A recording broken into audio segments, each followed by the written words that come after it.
Mr. Werkheiser, you just made mention just a minute ago to Ms. Napolitano that you have to be very, very careful with subsurface water. And with that assertion, I want to remind you about Arizona being very differential in the way they look at surface and subsurface water and those allocations, including water banking. For the past 10 years, the USGS Northern Arizona Regional Groundwater Flow Model has been in development in an attempt to provide basic hydrology frameworks for most of Northern Arizona's groundwater basins.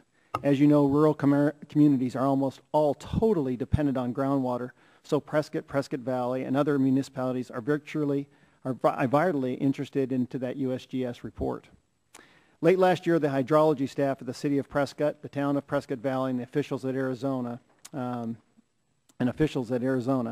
Department of Water Resources discovered the model was to close the public release, and there were concerns about the model's scope, particularly regarding the Big Chino's sub-basin and its relationship with the Upper Verde River.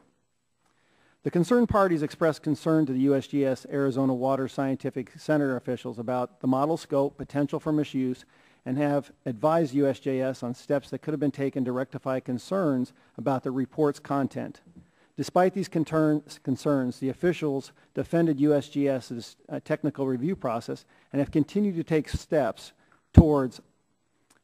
Ultimately, it took former Congressman John Shattuck and I to officially intervene with these concerns before we got some rectification and cooperation with officials. I am pleased at the current engagement that's being, I believe ultimately the USGS officials and the local technical experts will resolve differences and ensure that this model reflects the unique geology of the area, known historical measurements as documented by local technicians, and accurate assessments of water flows. We will continue to monitor. However, my concern is, why did it take congressional intervention to get USGS to involve local entities, such as the Arizona Department of Water Resources, the Yavapai County Water Advisory Committee, and the City of Prescott's hydrology staff in the collection of background data, the initial drafting of this model, and the peer-to-peer review process? Groundwater issues are very important to the state of Arizona, and inaccurate models would have potentially grave consequences to the specific statutory water rights of Prescott, more importantly in the Big Chino subbasement, and more generally undermine Arizona water law, which could be caused by such a report if it represents anything less than scientifically fully vetted and the highest quality, or ineffectively communicates that science to the public. Given USGS' commitment to impartiality and scientific integrity, wouldn't officials want to engage with local experts throughout the drafting process on work such as the ground flow model?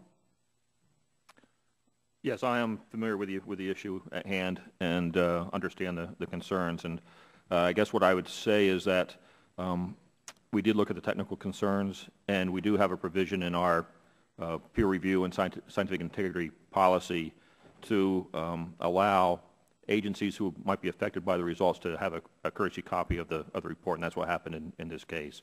I will say that throughout the life of the project, there was a stakeholder group that advised the technical development of the model.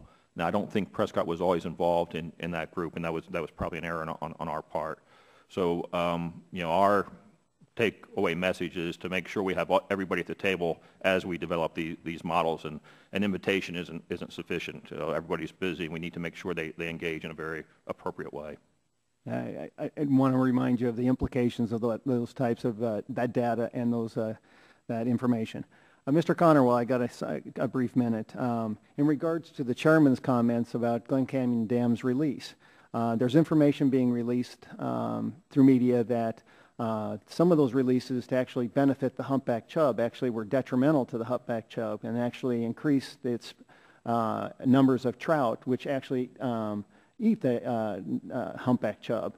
Are we reevaluating that process anytime soon? The studies process is ever evolving, and the impact of the native trout populations in the chub is something that we're actually looking at through an environmental assessment process right now as we try and deal with some of the issues in non-native management and try and improve that processes. as it impacts also our operation of the facility. So the answer to your question is yes, it's constantly new information that we're looking at and assessing based on the information we have how to do better in operations. Thank you.